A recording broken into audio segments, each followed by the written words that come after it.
Hi. ఈరోజు మతం గురించి మాట్లాడదాం. చాలా పెద్ద సబ్జెక్టు అయినా చాలా చిన్న కన్సైజ్ ఫామ్‌లో చెప్తాను వినండి. మతం అంటే మనిషి కన్నా ముందు పుట్టింది గాదు. మతం పుట్టి గాలిలో ఉండి మనిషి ఆదిమానవ నుంచి వచ్చిన తర్వాత కలుపుకుంది గాదు. మనిషి నాగరికత పెరిగిన తర్వాత ఆలోచనల్ని క్రమబద్ధీకరించుకోవటం కోసం, అలాగే ఒక షెడ్యూల్డ్ లైఫ్ అంటే క్రమశిక్షణ కలిగిన ఒక జీవితాన్ని అందించడం కోసం, ఒక మనిషిలో ఉన్న చెడుని తొలగించడానికి, మంచిని పెంచడానికి, అక్కడ ఉన్న దేశ కాలమాన పరిస్థితులకు అనుకూలంగా ఏ దేశంలో ఆ దేశానికి సంబంధించిన ఒక మతం పుట్టి దానికి ఒక పేరు ఇవ్వడం జరిగింది. ఆ మతం మనిషి యొక్క కాండక్ట్‌ని అంటే క్రమశిక్షణని పెంపొందిస్తుంది. తప్పు చేయవద్దని వారిస్తుంది.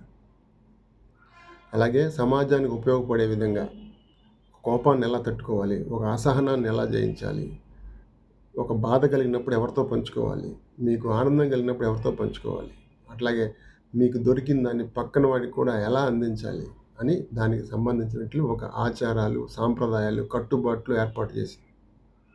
దాన్ని ఎలా వాడుకుంటున్నారంటే ఇప్పుడు దానికి పూర్తి విరుద్ధంగా దానికి ఏదో పేరు పెట్టుకొని ఒక ఇన్స్టిట్యూషన్ పేరు పెట్టి దానికి ఒక హెడ్ వచ్చి ఇంకో మతాన్ని మీదకి ఏమైనా ఉసిగొలుపుతూ ఉంటాడు. అంటే దేని గురించి అయితే మతం పుట్టిందో దానికి పూర్తి విరుద్ధంగా జరుగుతుంది. ఇజ్రాయెల్ చూడండి, ఇరాక్ మీద ఒంటరిగా పోరాటం చేస్తుంది. గత 50 సంవత్సరాల నుంచి పోరాటం చేస్తుంది ఇజ్రాయెల్.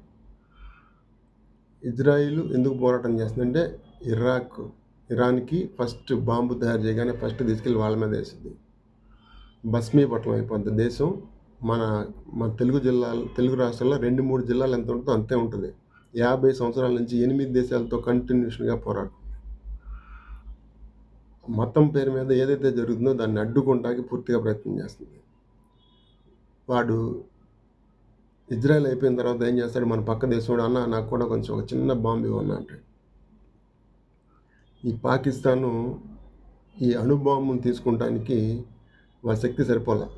అణుబాంబు వార్హెడ్ తయారు చేయడానికి. ఎందుకంటే ఆర్థికంగా చితికిపోవడం వల్ల, ఇరాక్కి ఆర్థిక వనరులు పుష్కలంగా ఉండటం వల్ల వాడు దరిదాపుగా అణుబాంబుని మోసుకెళ్ళే ఒక యురేనియంను శుద్ధి చేయగలిగాడు. వార్హెడ్ను కూడా తయారు చేయడానికి సన్నద్ధమైపోతున్నాడు. ఈ సందర్భంలో ఇజ్రాయెల్ ఫైట్ చేసేది వాళ్ళ కోసం మాత్రమే కాదు, మిగతా ప్రపంచం కోసం కూడా. ఇజ్రాయెల్ అయిపోగానే వాడు ఎవరిని చూస్తాడు, ఎవరికి ఇస్తాడు బాంబు, అర్థం చేసుకోండి.